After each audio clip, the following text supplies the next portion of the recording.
Trust Dispute Resolution Committee has been duly advertised as a public meeting in accordance with the Sunshine Act, and it's therefore open to members of the public as observers. Participation in the meeting is going to be limited to Somerset County as a beneficiary under the trust order and its designated representatives, trustees on the Dispute Resolution Committee, and those that the trustees have invited in advance to take part. The meeting is being recorded, and minutes from this meeting will be available on the trust website after they are approved. An executive session was held today immediately prior to this public meeting for purposes of receiving legal updates and legal advice, and no votes were taken at that meeting. With that, Bree, I would like to ask you to call roll and perhaps start with representatives from Somerset and see who from Somerset is on the phone. Yes, could you please state your name and title? Erin Hauser, Somerset SCA Director. Pamela Tokar-Ickes, Somerset County Commissioner. This is Attorney Ben Carroll. I'm co-solicitor for Somerset County. And Jacqueline Shaw, co-solicitor for Somerset County. Thank you. All right, and for the members of the Dispute Resolution Committee, I have Chair Tom Van Kirk. Here. Senator Christine Tartaglione.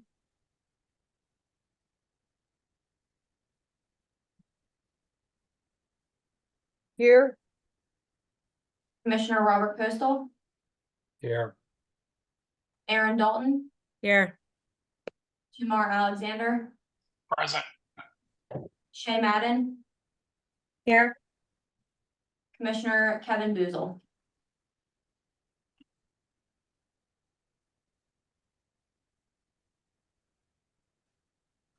Okay, there is a quorum present. We will get started. I'm sure Kevin is going to be joining us. I think he was having a little bit of problem with the phone in. The first order of business is to review the process for the Dispute Resolution Committee. We did inform Somerset County representatives what that process was going to be, and I think informed them also that it was not had not been passed yet by us, but we have the operating procedures, which we did send out to all members of the Dispute Resolution Committee. Essentially, it is that the meetings are going to be public, but they will also be held virtually, given the fact that for this particular meeting, for example, everybody had indicated that they were going to be attending by Zoom. We will and did provide what we're referring to as beneficiaries, who are the people that are appealing what a prior decision of the trust might have been, in this case, Somerset. We did provide beneficiaries with a copy of the materials that they had previously provided to the trust, and that the trust may have, the questions that the trust may have sent back to them. Those will constitute the record of the proceeding, and all of those have been distributed to members of the Dispute Resolution Committee, as well as to Somerset. We are going to provide each beneficiary with 30 minutes to present any information that they think would be relevant to this appeal, and that 30 minutes will include whatever time is taken up by questions that any member of the Dispute Resolution Committee might want to address to a beneficiary or its representative. We can, in the case of different appeals, expand that time, but for this meeting, we are going to try to stick to the 30 minutes. Only the beneficiary can present evidence or argument during the meetings, and upon completion of the appeal presentation, we are intending for the Dispute Resolution Committee to meet in executive session to consult with its counsel and to have a discussion where no vote will be taken. We will then issue a final response to the appeal at a public meeting, hopefully the public meeting following our executive session, which should take about 15 The executive session, that executive session should take about 15 minutes. And we will take a vote at that public meeting. And therefore, the beneficiary will know the result of our deliberations and what our response is. I would point out that if any beneficiary is not satisfied with the result, they do have the right under the Commonwealth Court order to appeal. The reason we instituted this procedure was to try to keep expenses down for everybody, not have to go through a formal legal forum if they would so choose. So this is an interim step, but they do have the right to appeal it to the Commonwealth Court. So does anybody have any questions about the operating procedures or? We have one. We just wanted to clarify, is the decision made today or at the next public hearing to you or Yeah. public meeting? We're hoping to make the decision today, but it will depend upon what discussions ensue in our executive session following this. But that's what I referred to when we do want to reconvene in a public meeting where hopefully we'll take the vote and you'll have it today. Okay. Thank you. You're welcome. Okay, would a member of the Dispute Resolution Committee make a resolution to adopt the operating procedures as I just outlined? I'll move the I motion. make the motion. I'll second. Okay, motion is moved and seconded. Any discussion on the motion? All those in favor, please say aye. Aye. Aye. Opposed? Okay, with that, we are ready to proceed with the Somerset County's presentation. So the floor is yours, and I think all the mics are going to stay on, so we might be asking questions. Sorry if we are interrupting anybody, but we're going to handle it a little bit like a court appeal would be, where the court would hear argument and the court can ask questions. They typically do interrupt the attorneys who are making the presentation, as I'm sure that Ben can attest to. And we apologize if we don't mean to be rude. So with that, you can proceed. Okay, so I did submit the complaint. I don't have much more information, so I'll just highlight areas in that. I do want to start out with saying what our process is. So we have an open application process in this county. We wanted to put the money back into the community. So it's all going back into the community right now. This was one of the, I think this was the first or second application that we did have. So I do want to note that too. This was two different instances of funding, two different awards to this organization over the last year and a half. So since we didn't have a report that first year, so this is spanning almost 2 years. Is the total $30,000? It is the total. Thank Yes, you're welcome. So they applied, it was a new organization. And basically what Movement Outdoors is, it's a community-focused nonprofit. Their goal is to help kids access outdoor opportunities in the Laurel Highlands by breaking down the barriers of cost, gear, knowledge, transportation, and community. They promote physical and mental wellness as they encourage kids to put down their phones and connect with mentors and positive role models. So they do have adults running these that are positive role models. They work with students in grades 9 to 12. Through Somerset High School currently, but plan to expand. Again, this was a new program that was implemented. They provide weekly opportunities for outdoor adventures, skills development, and connection to the positive mentors. So Somerset County is very rural, so they are trying to do the things outdoor that the county offers. So they're doing mountain biking, kayaking, rock climbing, canoeing, skiing in the winter, snow tubing, cross-country skiing, all kinds of things like that, snow shoeing. So that's what this does. And again, it's after school, so they meet, the population that they reach is a high school population, which is hard to reach to begin with for prevention activities. And it's the kids that aren't involved in other extracurricular activities. So these kids are not involved in other sports because if they were, they couldn't participate in this because they would have practice and games. So they are reaching that at-risk population. My board, my advisory board, the SCA advisory board reviews the applications. I do go through and see where I think it meets Exhibit E as well as the application or the organization applying does. I felt it met Exhibit E in Part 2G, prevent the misuse of opioids, number 9, which is school-based or youth-focused programs or strategies that have demonstrated effectiveness in preventing drug misuse and seem likely to be effective in preventing the uptake and use of opioids. So I've been with the SCA for 20 years, so I knew that met, I thought that it met that through healthy alternative activities, which is a federal strategy we use in our prevention planning.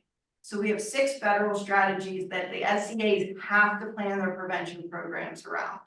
One of those is healthy alternative activities, which promotes positive, healthy activities with positive role models, at-risk population, just doing that instead of sitting at home or getting with a bad crowd, honestly. So we do these activities all the time through our regular prevention programming through the SCA. And I can read to you, it's in the complaint what alternative activities are as the federal strategy.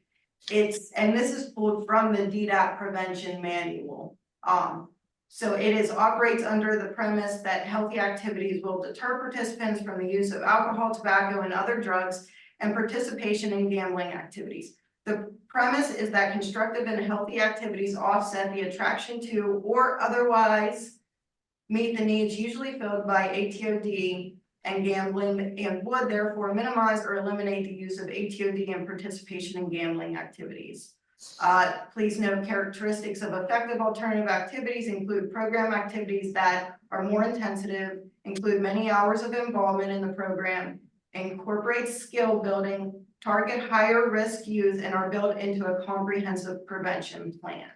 I feel it means that this federal strategy is in Somerset County's prevention plan that's approved by DDAP. Movement outdoors incorporates skill building, it targets higher risk, and it does do a lot of hours. If I attach the activities I had through March, but I've got 2 reports from Movement Outdoors since then, one at the end of spring and one this summer. They've had overnight activities, and I do want to update the number. They have reached 369 youth since this program was implemented, based on all of the reports. Can I ask a question? Sure. Okay. The participants are referred to the program, or do they volunteer for the program? How are they selected? It's both. So right now they are only going through Somerset Area School District, which is our largest school district in the county. So they can sign up on their own, which is volunteer, or teachers or school staff, if they think someone may benefit from the program, refers them to it. Now the kids obviously have to agree to do the program. They don't force them to do it. I believe they also get referrals from local churches. Are there any turned down for any? No. Okay, so there's no income, there's no form that they complete. No, Okay. no. I mean, they sign waivers because they're doing, some dangerous activities, but other than that, no. But it's available for the general population of the school. Yes, absolutely. And even if I'm a, I don't know, a soccer player in the fall, there are certainly winter activities here, so I could participate in those. I understand what you said, that sometimes or probably if I'm involved in any kind of after-school activity, I'm not going to be able to participate in this because I already have something going on. But I could do it in the springtime or in the summertime or whenever there are activities offered, which Absolutely. I assume are year-round, I believe, right? They are year round, and I can definitely attest to, I saw one youth that I recognized, he plays football, he doesn't play any other sports. So he wasn't in the fall activities, but he was in the winter and the spring. I think it's also important to note that because many of these kids are at risk and would otherwise not be able to participate in many of these activities had it not been for this program, that this program actually provides not only the structured activities, but they provide all of the equipment. These kids don't have to bring any equipment to this program. And a lot of these sports, as many of us know, would be prohibitive financially to participate in for kids that are at risk, many kids. Yeah, I guess that's one of the questions that I have is the identification of the at-risk population of the at-risk kids, because it's available for the general population, it's for everybody, which is good. Mm-hmm. I don't see a focus. I don't see a targeting of the at-risk. The definition that you provided and what is in the plan is almost any alternative for anybody at any time is going to be eligible under Exhibit E. And when I looked at your information and went on the website and went on the YouTube site, I don't get that at-risk designation. I get a general population designation. And that's just the way I interpret it. And even the way that you explain the plan, I understand what the plan is, and I understand alternative activities are essential and very important. But that would be any alternative activities. So that's why I'm asking the question about how they are determined. Is anybody ever turned away? But that's my comment. Turn it back. The way the prevention strategy reads, it doesn't have to be at-risk kids. I just pointed that out because they're not involved in other activities then. So this would be something positive for them to engage in. But you are correct in saying it's the general population. If I was to enter this in WITS, our DDAP prevention data programming, it would be just youth. It wouldn't be marked at-risk youth. I just think this goes a little bit beyond just the general population because it is engaging students that aren't involved in anything else at that time, any other extracurricular activities after school. Yeah, and then you're making the assumption, and I think it's here, these pages aren't numbered, but it's some of the information that you provided. Where the question was, what percentage of funds identified as spent on committed to the program are related to OUD, excuse me. And the answer was 100%. Well, 100% because it's a prevention activity. And again, when I was looking at it and thinking about this, and I know it's difficult because you don't segregate people, and there are all kinds of privacy issues probably you need to get into or would have to face. But again, I'll emphasize I was looking for something that is not 100%, because something that was a little more focused. I understand it's part of your plan, and I understand why the plan is written like that. But I don't know if it is focused enough. That's all. And I'm confused by, I understand the percentage for certain activities, but when it comes to prevention, like you said, I don't even know how you would do that. So it's a prevention activity. It addresses, it meets that. That's why I put 100%, because I'm not actually targeting opiate users or, anything like that. It's a prevention activity. So that's why I answered that way. Rob, if I may jump in here just for 1 second. I think that from the trust looking at these programs. This is Kevin Boozle, I'm sorry. I think one of the things that Rob's touching on is the fact that in Exhibit E, it says about family members of OUD users or at risk of, a parent in jail or whatever those cases are that were listed in Exhibit E were the touch points that we were looking for anyone being eligible for, and we do consider at risk as a family member of. So I think that's one of the concerns that we have when we look at it as a communal based program, because then if you had other funding coming into this is just from what part of our discussions that we've had in the past was if you have other funding coming in to help supplement that just general community based programming for prevention, but these funds are specifically identifying OUD at risk clientele. And that's where the difference is. I think Rob has hit on it several times that way. And I think that's where we have discussed this several times over in multiple programming, not just your program, and Rob is right. When we come back to 100%, how do you meet the 100% threshold if you're not doing an at-risk assessment or knowing some background there? So that's our hang up. I just wanted to be clear on where that came from. That does make it more clear, and I may have filled this out wrong. We don't give any other funds to this program. So it's designated 100%, but the program gets other funds. We are not solely funding this program. So. And I think that might be some of the back and forth that we are not understanding. So that would be helpful if we knew that, I think. Right, and that is a little confusing when I was answering those questions, because some of the programs we do give other sources of funds for, so that's easy to answer. But we are not solely funding this program.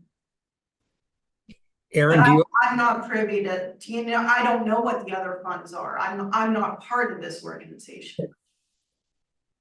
Aaron? Yeah, sure. Thank you.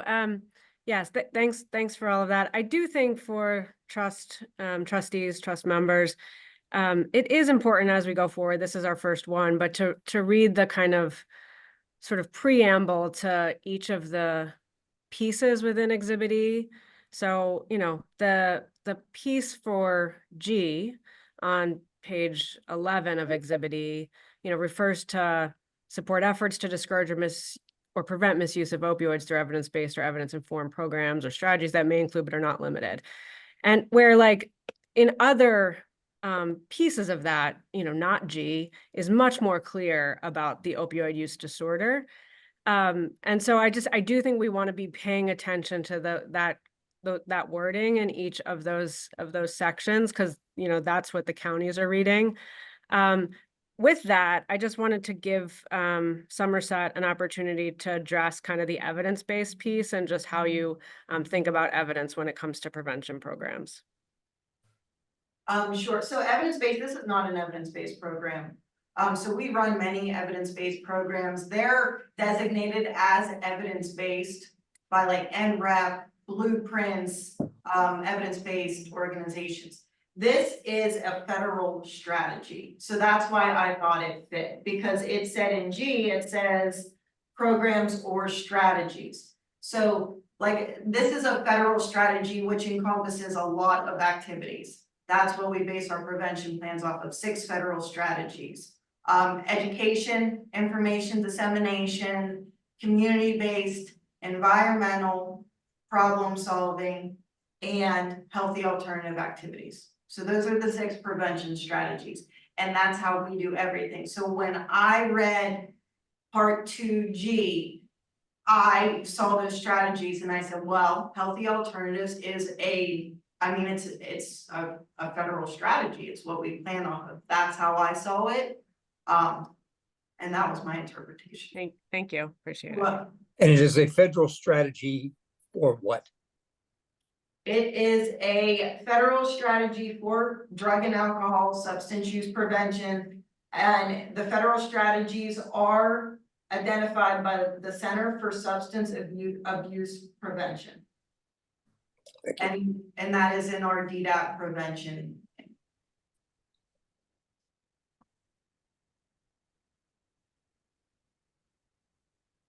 Other questions? I don't want to dwell on that too much, but just briefly, I know you mentioned it's one of 6. What are the other ones? education, information dissemination, community-based process, problem solving, environmental, and then healthy alternative activities.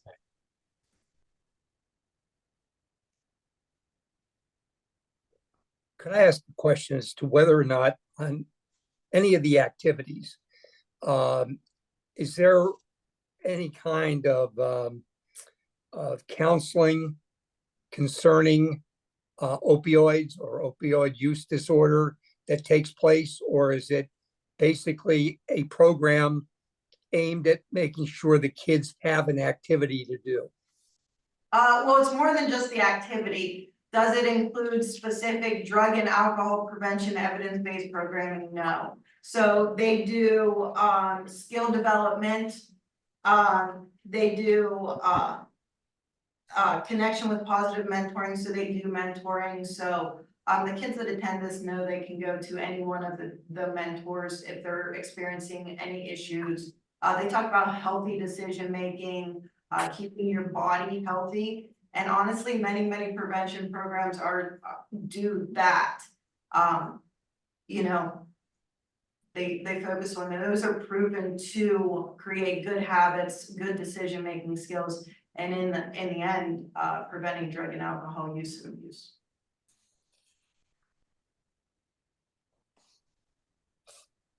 I don't know the industry, and it's been used twice. I think Aaron used it, you used it.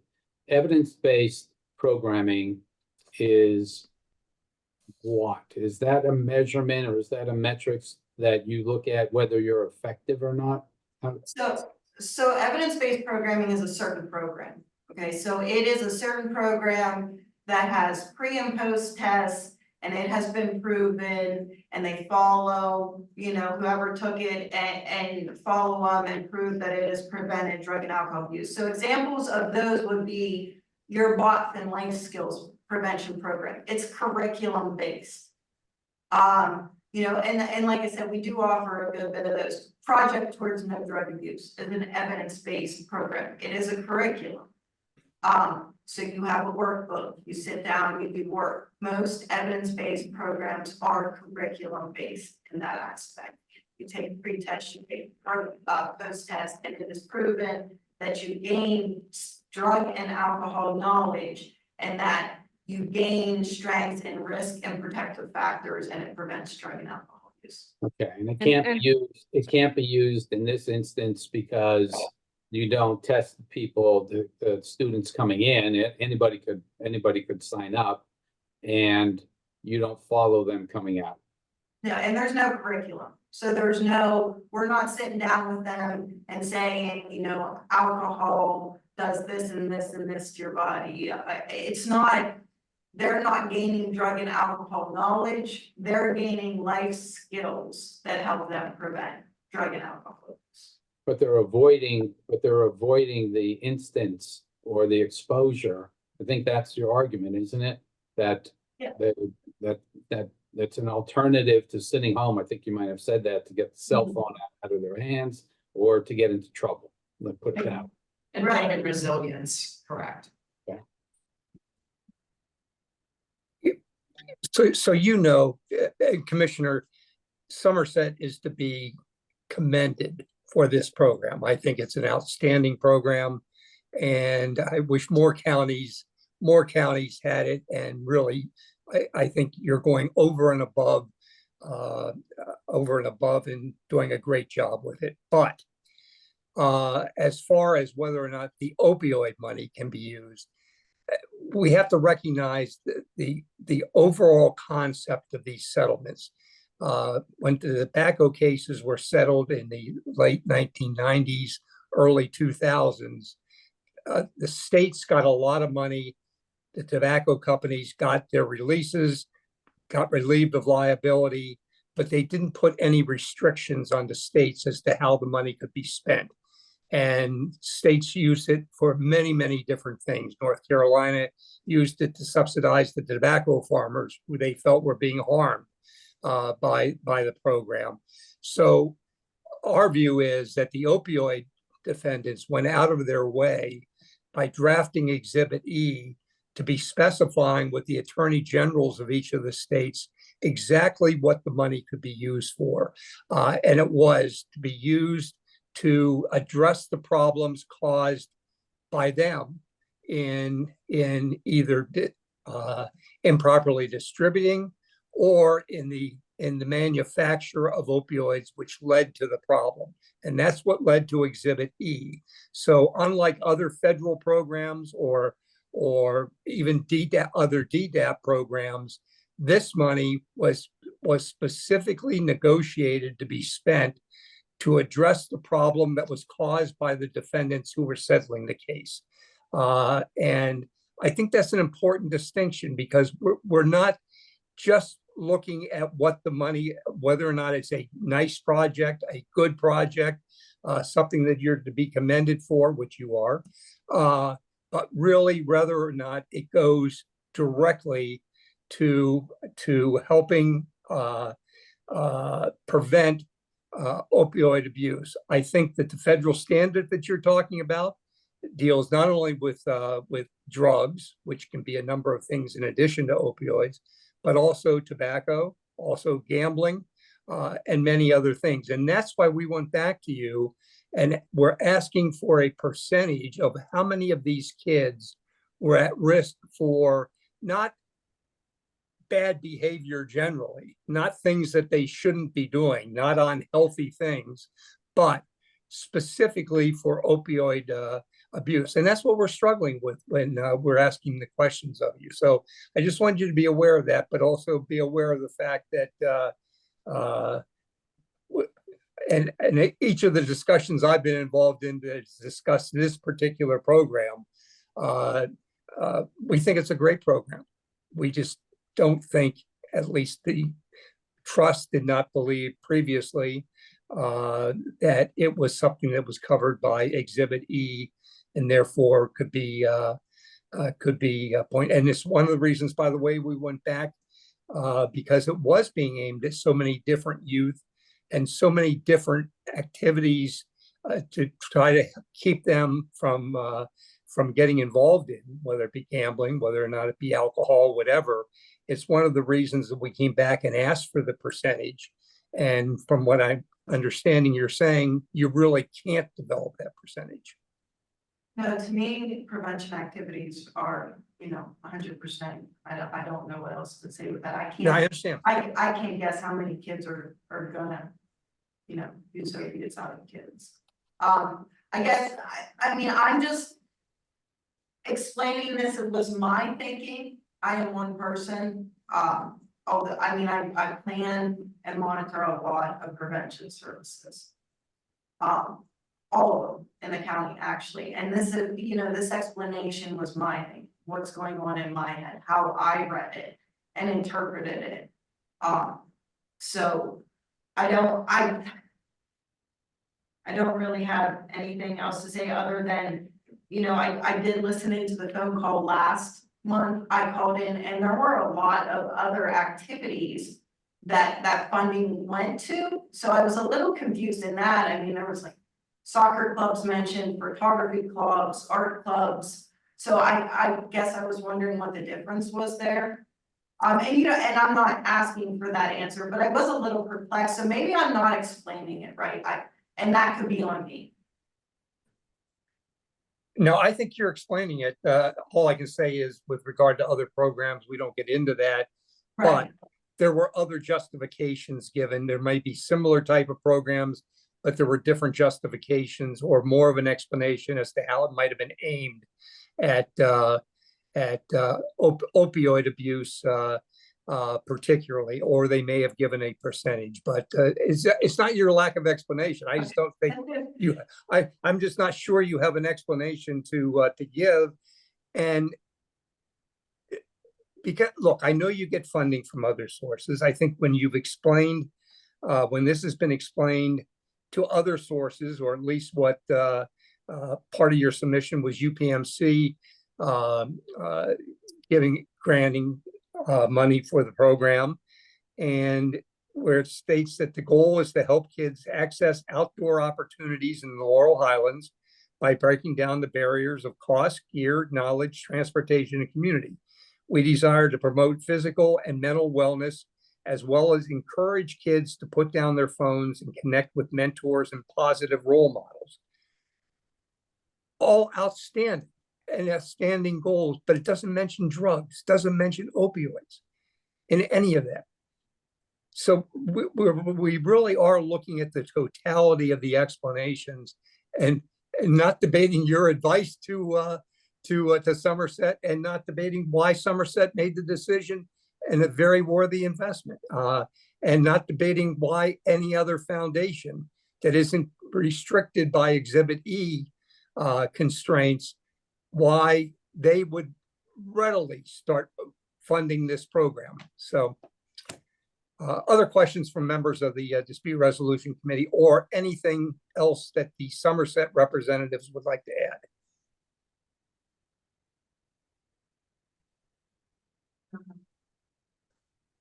No? Okay. Tom, if I may, I'm sorry, I couldn't find the mute button. I'm sorry, Kevin. So I do want to say thank you. And I think that just on our end, I just want to explain a little bit with the SCA and in our own county and some of the concerns that we've had.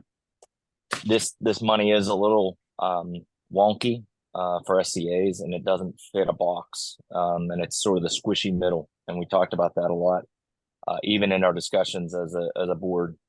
And I think that it's been very clear to me, even after reading Exhibit E and some of the evidence base that you'd mentioned. And I do appreciate that. And I do think that there was a concern of 100%, but yet we couldn't get to the 100%. I think that was a big factor. And so thank you for that explanation. That was helpful. But so I go back to the program. And so as a commissioner, one of the things that we're on our next level moving forward is, what is our return on investment? How do we base our, and I know prevention's a little wonky, but at the same time, the heavy lift for them is to show how are you targeting the at-risk, because that's what these dollars are for. Now you have other dollars that may be used and supplement some of the funds that are more community-based prevention. But I think that the overall, without throwing the baby out with the bathwater, is that there should be thought in the process of that evaluation of that program, that shows that the lift has been made, the effort has been made, and that the full complement of funding isn't this funding. So all of that being said, I think that, and I do appreciate the conversation and congratulate you on your program. I think that you will see some good returns on that. I really anticipate that. But as far as where we're looking at and what we're looking at, and I think you said it best, it's one person's point of view. We've had many points of view brought up in our long conversations that obviously you're not privy to or haven't seen. So I think that there is a factor of understanding on both sides, and that's where I hope to get to at the end of the day. So I thank you, Tom, for letting me say that, but I think that the Ernst will become on the county to sort of benchmarks these programs moving forward. So thank you. Anything else from any member of the committee or from Somerset representatives? Okay, I see that it is 1:13. Why don't you give us until 1:25, and we will then come back in a public meeting. And I would remind everybody that you're going to have to redial back in. Members of the public, you're going to redial back in. We're going to close this off right now. So at 1:25, we will reconvene, and you can use the same link as you used to get into this meeting. Is that correct, Bree? That's correct. Thank you. Okay, we will reconvene the public meeting. All the announcements I made at the beginning of the initial segment of this meeting stand, and we're going to proceed to take a vote, and then I have a comment. So we're going to take a vote on whether or not to allow the appeal of Somerset County and allow the program to go forward and be funded or whether or not a no vote will indicate that the appeal is being denied. So with that, would you call the roll, please? And I do not have a vote unless there is a tie. Can I ask a question first, Mr. Chairman? The justification presented was under section G, number 9. That is correct. Okay. All right. Commissioner Robert Coastal, No. Commissioner Kevin Boozle, No. Aaron Dalton, No. Senator Christine Tartaglione, No. Shay Madden, Yes. Tamar Alexander, No.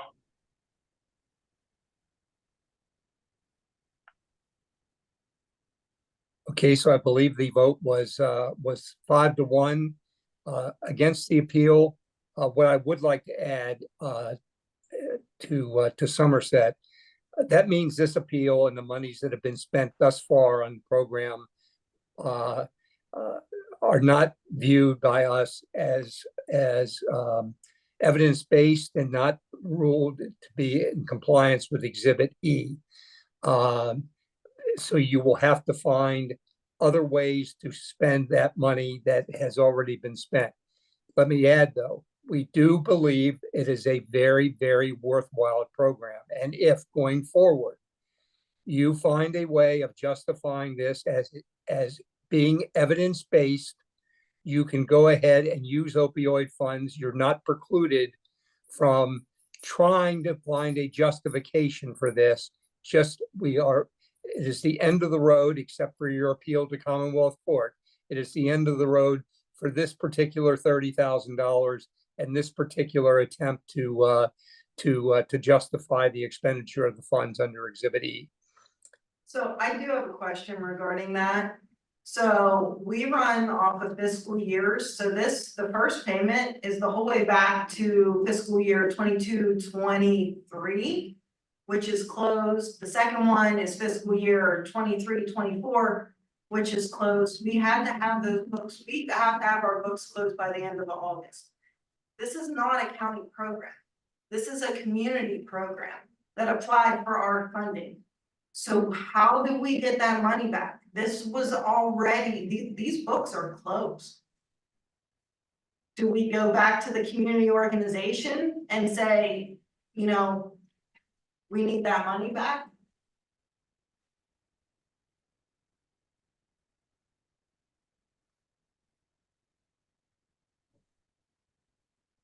So I do understand your question, Commissioner Kevin Boozle, Butler County.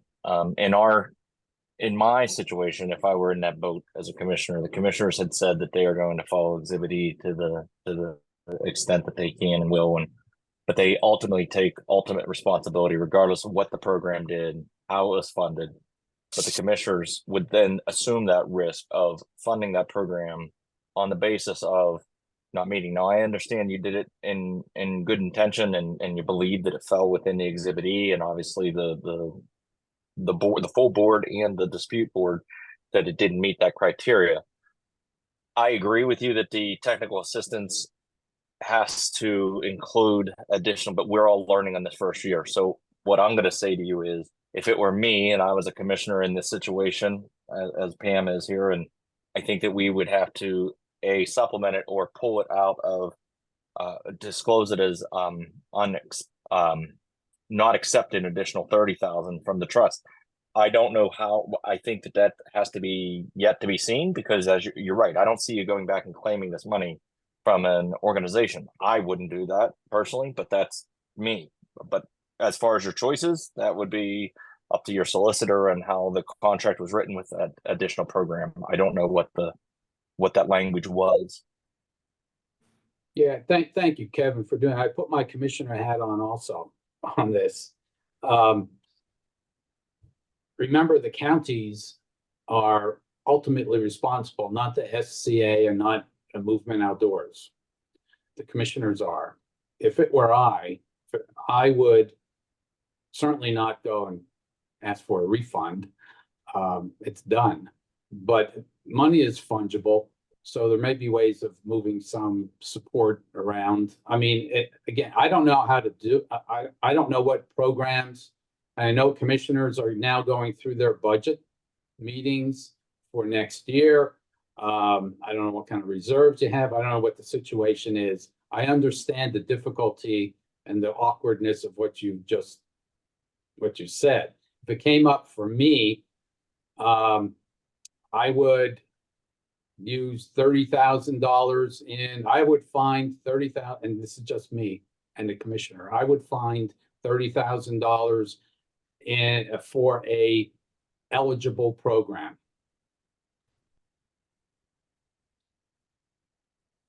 Thank you for your advice.